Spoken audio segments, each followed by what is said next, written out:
Oke, di video sebelumnya kita udah belajar tentang dasar-dasar geometri ya. Kita udah belajar apa itu garis, sudut, bentuk-bentuk segitiga, persegi panjang, jajaran genjang, trapesium, layang-layang. Dan kita lihat apa karakteristik geometrinya, misalnya jumlah sudutnya dan lain-lain. Cuman karena waktu itu kita ada di whiteboard, itu susah banget untuk menggambarkan bentuk-bentuk itu dengan detail dan teliti. Kali ini kita akan belajar lagi tentang konsep-konsep geometri itu menggunakan bantuan animasi komputer. Kenapa animasi komputer? Ya paling nggak capek-capek gambar ya. Dan juga animasi komputer bisa membantu daya ingat visual kalian supaya konsep-konsep itu bisa lebih kalian pahami. Nanti kita juga akan belajar bagaimana menggambar bentuk-bentuk geometri itu menggunakan program Python. Jadi kalian bahkan bisa membuat animasi sendiri nantinya. Walaupun target kita saat ini hanya untuk memahami bentuk-bentuk geometri, tapi kalian nantinya bisa menyambungkan pemahaman kalian sampai ke komputasi. Oke, untuk belajar geometri kita akan menggunakan software. Software ini gratis, ada di internet, namanya GeoGebra. GeoGebra adalah software matematik untuk mengajarkan geometri, algebra, spreadsheet, grafik, statistik, dan kalkulus dalam satu tempat. GeoGebra ini udah dipakai oleh jutaan siswa dan guru di seluruh dunia. Saat ini GeoGebra adalah yang terbaik untuk mathematical software untuk mengajar, terutama untuk mengajarkan sains, teknologi, dan inovasi di seluruh dunia. Software ini free, kalian bisa akses selama ada internet, kalian juga bisa download aplikasinya di Android. Kita akan pakai GeoGebra untuk menjelaskan geometri dasar. Kita start dari hal yang paling sederhana, yaitu garis dan sudut, serta bentuk-bentuk yang bisa terbentuk oleh garis dan sudut. Konsep paling dasar di dalam geometri adalah titik, garis, segmen, sinar, dan sudut. Apa itu? Titik adalah satu unit lokasi dalam kerangka ukuran. Suatu titik itu pasti bisa dinyatakan dengan lokasi pada sumbu X dan sumbu Y-nya. Garis adalah pola yang terbentuk di saat kita menghubungkan dua buah titik. Contoh di sini adalah B dan C. Garis itu tidak ada ujungnya, cuman kadang-kadang kalau kita gambar ada ujungnya ya. Kalau suatu garis kita potong dan ujungnya kita kasih titik atau poin, itu kita sebut segmen. Artinya dia terbatas panjangnya. Dia juga masih punya arah, tapi panjangnya terbatas. Ada konsep lain lagi yang disebut sinar. Sinar adalah garis yang memiliki awal. Dia juga punya arah, tapi dia mempunyai titik awal. Poin awal di sini F. Sinar ini terbentuk dengan menghubungkan F ke G. Selanjutnya adalah sudut. Apa itu sudut? Sudut adalah besaran yang menunjukkan pemisahan atau jarak dari dua segmen garis. Coba lihat di gambar yang berwarna hijau ini. Sudutnya bisa kita besarkan atau kita kecilkan. Sudut HIJ memiliki vertex. Vertex itu adalah titik pertemuan dua segmen yang membentuk sudut itu. Berdasarkan besarnya sudut yang terbentuk dari dua segmen, matematika memiliki penamaan tersendiri untuk tipe-tipe sudut yang terbentuk. Ada perjanjian dalam matematika untuk penamaan ini. Untuk sudut sebesar 0 derajat, yaitu di saat dua segmen garis saling tumpang tindih, sudutnya 0 itu kita sebut acute angle. Kalau sudutnya kita perbesar sampai ke 90 derajat, terbentuk sudut siku-siku. Dalam bahasa Inggrisnya kita sebut right angle. Sudut di atas 90 derajat kita sebut obtuse angle sampai dia mencapai garis lurus. Garis lurus kita sebut sebagai straight angle. Besarnya 180 derajat. Kalau kita teruskan di atas 180 derajat sampai mencapai 270 derajat, sudut 270 derajat kita sebut reflect angle. Kalau kita teruskan dari reflect angle sampai ke 360 derajat, itu akan kembali ke 0 derajat yang disebut dengan acute angle. Coba kita lihat apa itu acute angle dengan lebih detail. Acute angle itu terbentuk selama sudutnya lebih kecil dari 90 derajat. Right angle atau sudut siku-siku itu terbentuk kalau dua segmen garis yang membentuknya itu saling tegak lurus. Di saat besar sudutnya lebih besar dari 90 derajat tetapi lebih kecil dari 180 derajat, itu kita sebut dengan obtuse angle. Sudut yang terbentuk oleh sebuah garis lurus itu kita sebut straight angle. Besar sudutnya pasti 180 derajat. Bagaimana dengan sudut yang lebih besar dari 180 derajat? Itu kita sebut dengan nama reflex angle. Oke, kita sekarang belajar bagaimana cara kita mengukur besarnya sudut. Misalnya ada sudut seperti ini. Alat ukurnya kalian bisa dapatkan di mana aja. Itu busur pengukur sudut. Caranya adalah dengan menempelkan titik pusat dari busur ke vertex. Setelah itu mengatur garis tegak lurusnya untuk pas ke dalam satu segmen dari sudut. Sehingga kita dapatkan sudutnya sekitar 24 derajat. Kalian bisa dapatkan alat pengukur sudut ini di toko-toko buku terdekat atau di toko-toko alat tulis terdekat. Coba kalian lihat bentuk yang kompleks ini seperti bintang. Dan coba kita lihat ada berapa sudut internal yang dia punya. Kalian bisa mengukurnya satu-satu menggunakan busur. Tapi tentu saja ini akan memakan waktu yang lama. Kita butuh aturan untuk membantu kita mempelajari bentuk-bentuk seperti ini. Di dalam geometri itu juga ada konsep-konsep lain yang harus kalian ketahui. Misalnya sudut komplementari. Apa itu sudut komplementari? Misalnya ada dua segmen A dan B, C dan D, itu saling tegak lurus. Maka sudut komplementarinya itu terbentuk jika kita membelah sudut BCD menjadi dua. Sudut yang berwarna merah dan hijau di dalam gambar itu adalah sudut komplementari. Karena dia membelah sudut siku-siku atau right angle, jumlahnya harusnya 90 derajat. Banyak soal-soal dibuat untuk menguji apakah kalian mengerti mengenai complementary angle. Biasanya dikasih soal, ada satu sudutnya diketahui, sudut lainnya ditanya.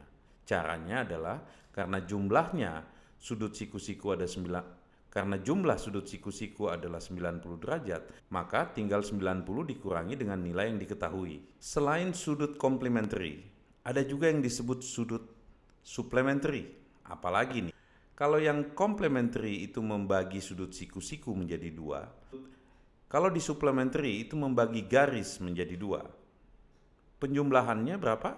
Tentu saja harusnya penjumlahannya 180. Kalau ada soal yang menanyakan berapa sudut yang tidak diketahui dengan satu diketahui, caranya gampang. Dengan simple algebra, kalian tinggal mengurangi 180 dengan nilai sudut yang diketahui. Kadang-kadang soal-soal garis itu dibuat sedemikian rupa sehingga kalian bingung, tapi sebenarnya gampang ya, bahwa jumlah sudut dari suatu garis itu selalu 180 derajat.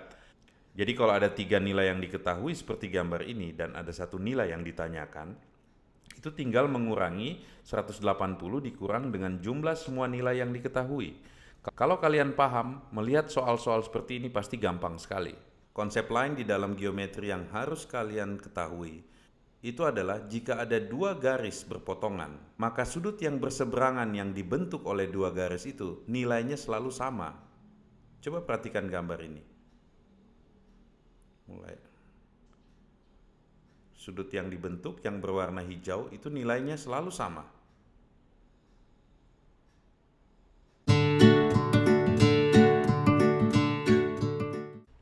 Salah satu topik menarik yang kita sering pelajari di dalam geometri adalah menghitung jumlah sudut-sudut interior atau sudut-sudut dalam dari satu bentuk geometri. Contohnya ini adalah segitiga.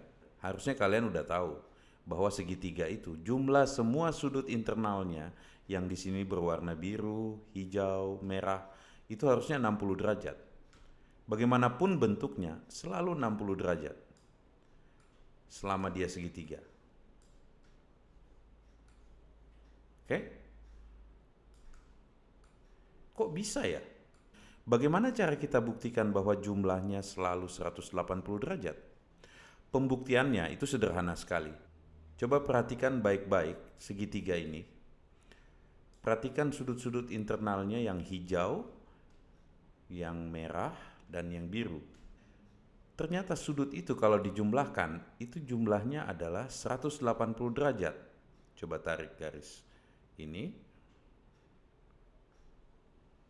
Oke, kalian lihat. Kita ulangi sekali lagi. Coba perhatikan besar sudut yang warna hijau, merah, dan biru. Dengan diubah bentuk seperti ini, dia akan membentuk garis lurus. Dan bagaimanapun kita ubah segitiganya, dia akan tetap membentuk garis lurus itu. Oke, pembuktian ini udah pernah kita berikan di video sebelumnya. Tapi dengan animasi ini kalian lebih mudah untuk mengingatnya. Banyak soal-soal kalian di geometri itu hanya mencari satu nilai sudut kalau dua nilai sudut diketahui. Cara menghitungnya tentu saja gampang sekali karena kita udah tahu bahwa jumlah sudut segitiga totalnya adalah 180. Jadi kalau ada dua yang diketahui tinggal 180 dikurangin dua nilai sudut yang sudah diketahui. Hasilnya kita bisa hitung dengan cepat. Untuk matematika tingkat SMP biasanya kalian akan ditanyain berapa jumlah sudut kalau nilai sudut yang ini diketahui dan yang lain tidak diketahui. Contoh misalnya di gambar ini.